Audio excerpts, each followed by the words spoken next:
Hi everyone, I'm back. It's so great to get to hold Queer Church with you all, folks that are here, folks that will come and watch this later. As many of you know, I was in Asia for the month of April. I got to travel to Vietnam, to Thailand for my birthday, and then spent some time with my family in Malaysia, in Penang, and Kuala Lumpur, and Singapore before coming back. So I am still on jet lag, bear with me, but super happy to be home and to have the first week of May with you all. May is AAPI month, and coming back from Asia, really, it feels like, oh, what a beautiful kickoff. When I was there, as I've mentioned a little bit, I was also studying Buddhism. I'm part of a chaplaincy program, and we're studying non-patriarchal images of God right now. And I got to go to a lot of temples, and I'm bringing that energy for you all. And I'm going to talk a little bit about that for the reading today. But first, let's just take a moment. Let's just arrive for a bit. It is May. It has been Valentine. It is spring fully. How are you? How are you arriving? What has sprung for you? Are you feeling excitement with the sun? Are you feeling overwhelmed because people are around and things are around? Just take a moment and go ahead and put yourself inside of a sphere. Feels right for you. And maybe take a couple of breaths, feeling that as you breathe in, it expands with you. And as you breathe out, maybe it tucks a little closer.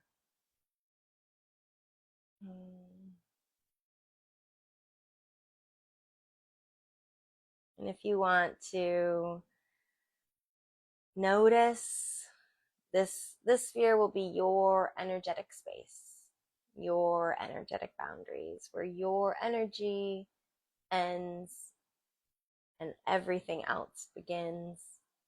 And because it doesn't have the container of our bodies, our energy can be amorphous, can get stretched thin, can hold like a sponge other people's thoughts, other people's feels.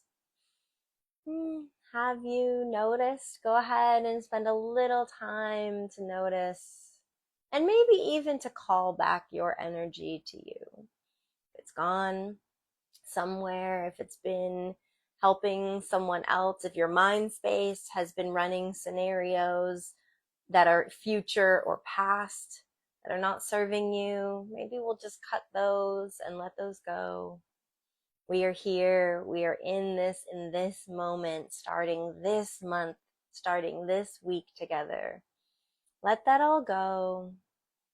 Call back all your own nourishing energy back to you.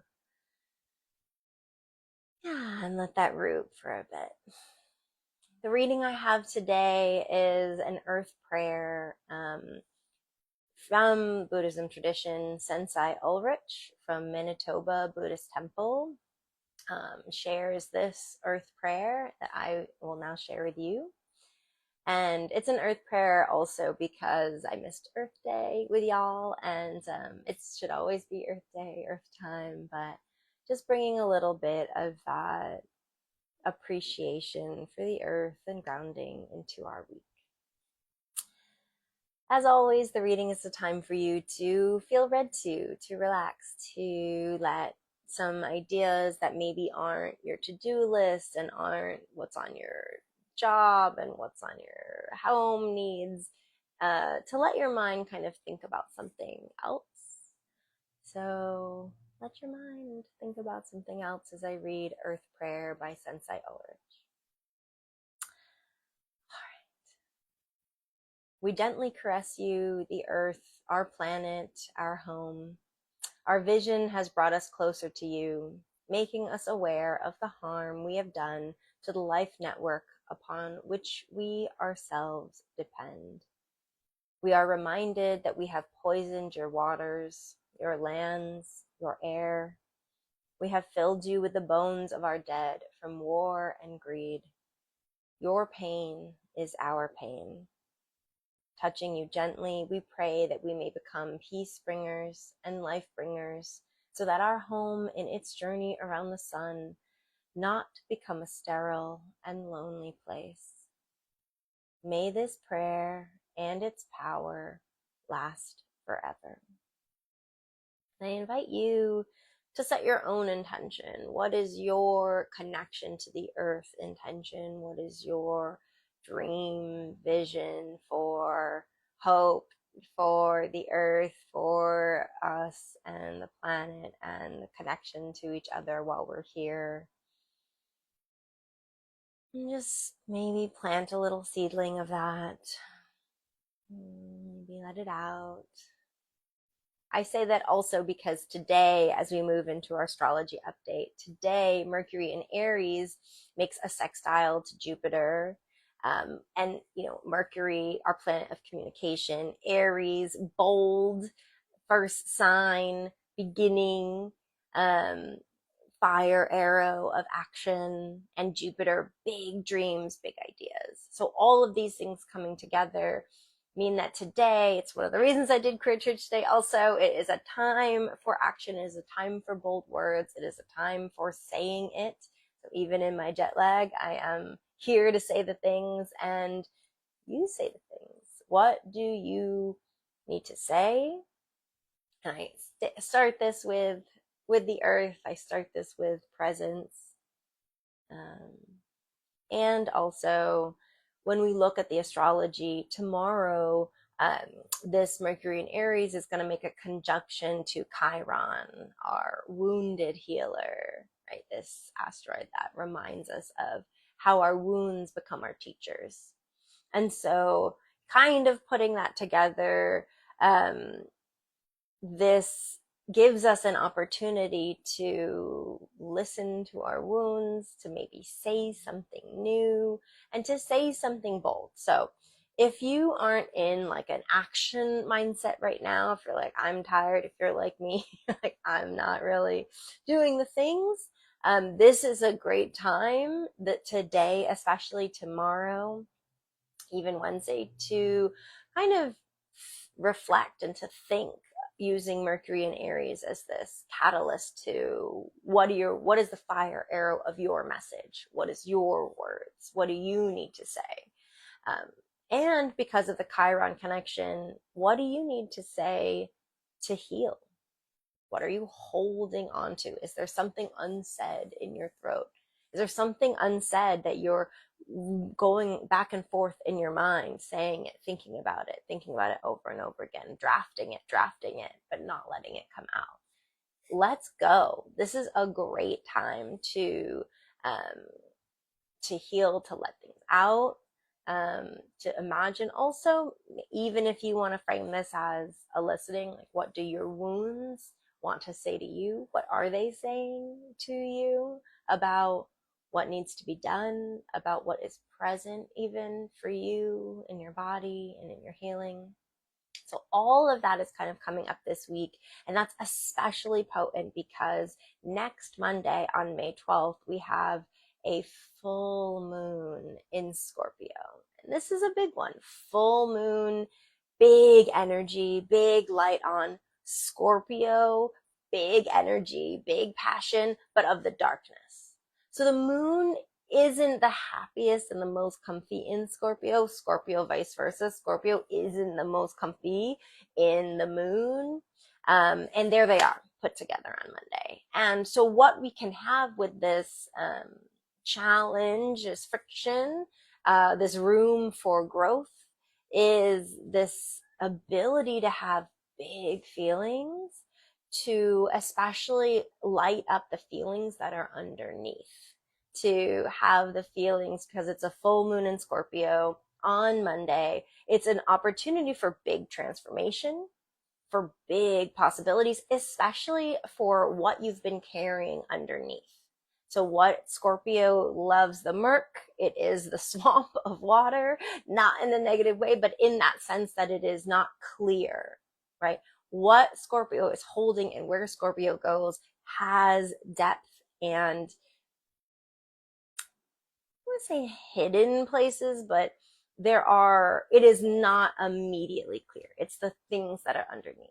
So I'll talk more about the Scorpio full moon next week, close to it if they're on it. And I'll share a little bit more on my page this week, but it's a good thing to kind of just have in mind because we'll already be feeling the pull of the full moon in Scorpio Friday, definitely Saturday through the weekend. And so whatever your plans are this weekend, just add in a little space for feelings, for what's underneath, for the things that you, especially if you are someone who has pushed things down, pushed some feelings down, not had time for the feels, this is going to be a time when that might come up. And so just give yourself some space, give yourself some time, give yourself some grace, and give that to others this weekend, especially to navigate and kind of prepare for the moon, because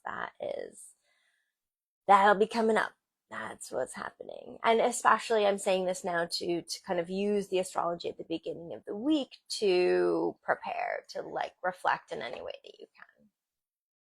All right, I want to close this off with a tarot, and I have this very exciting new deck that was gifted to me for my birthday. This is the Lineages of Change Tarot.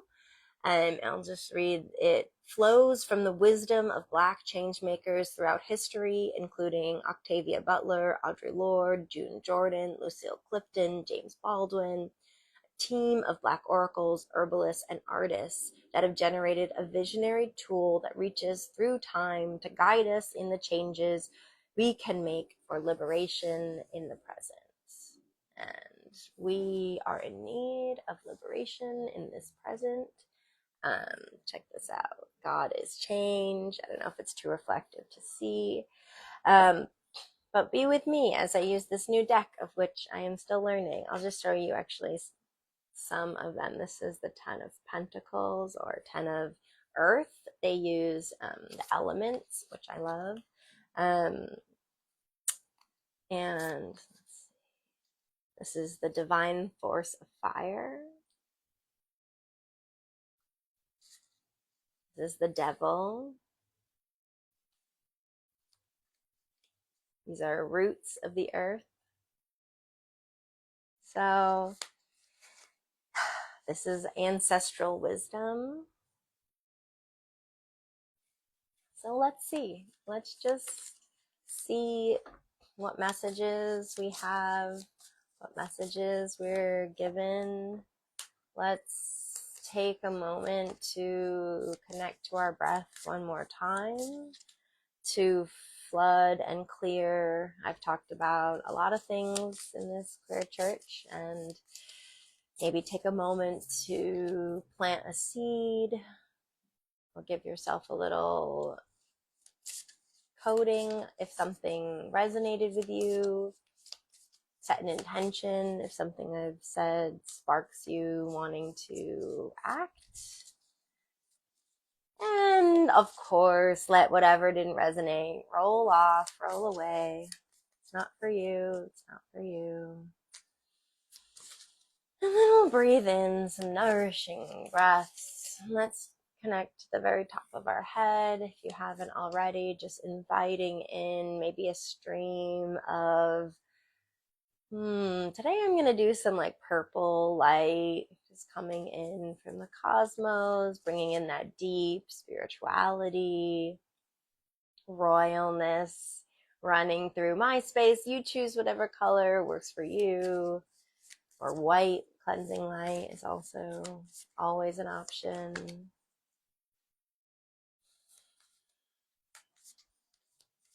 And we'll just ask, what do we need to hear? What will guide us this week as we embark on a new week, a new month?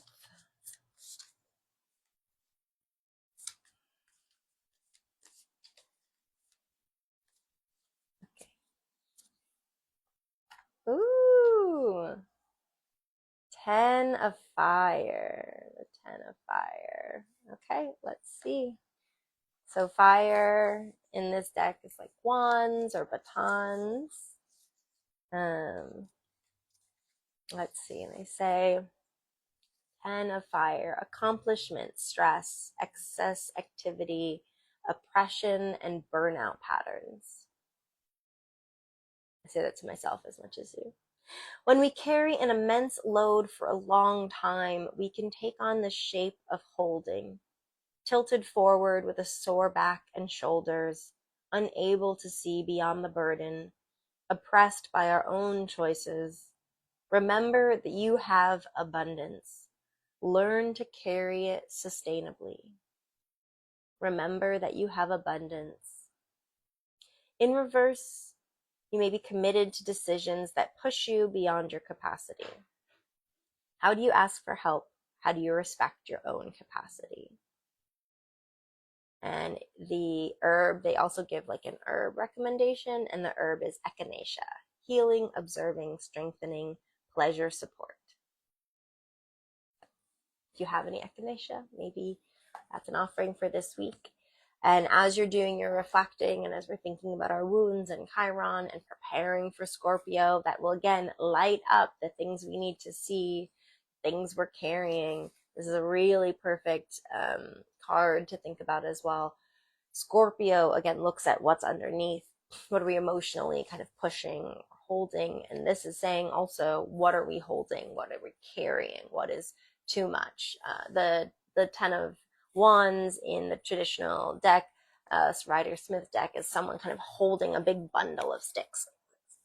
And it's like, okay, we've made it to the 10. We want to make it to mastery, but what do we need to let go?